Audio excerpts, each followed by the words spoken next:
మనకి రీసెంట్గా Donald Trump ఏం చేశాడు, టారిఫ్లు 10% ఉన్న టారిఫ్ని ఏకంగా 25% చేశాడు కదా.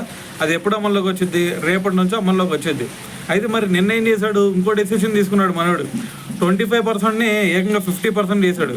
ఇది వచ్చేసరికి ఎప్పుడు అమల్లోకి వచ్చింది అంటే ఇంకో 21 డేస్ తర్వాత అయితే ఇది అమల్లోకి వచ్చే ఛాన్స్ ఉందన్నమాట.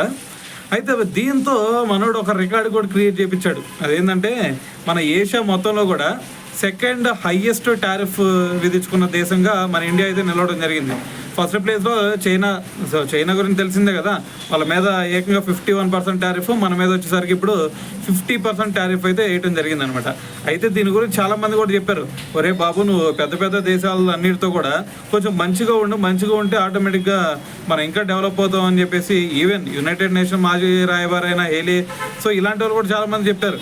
అయినా సరే మనోడు వింటాడా అంటే ఇదే సిచ్యువేషనే లేదు.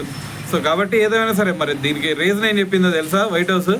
దీనికి కేవలం ఒకే ఒక రీజన్ అంట. అదేంటి, రష్యా దగ్గర నుంచి మనం ఆయిల్ కొనుగోలు చేస్తున్నాం అని చెప్పేసి.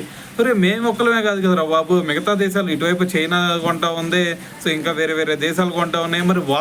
మరి వాళ్ళ మీద ఈ విధంగా ఇవా మరి 50% మా మీద వేసినప్పుడు వాళ్ళ మీద కూడా వేయాలి కదా.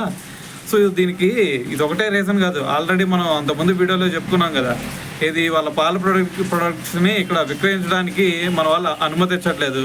సో దీనివల్ల మరి వాళ్ళు కొంచెం లాస్ అవుతున్నారనే ఉద్దేశంతో దానికి ప్రతీకారంగా చేస్తున్నాడు అనమాట డొనాల్డ్ ట్రంప్. ఇంతకంటే దిక్కుమాలిన సిచ్యువేషన్ ఇంకోటి ఉండదనే చెప్పాలి.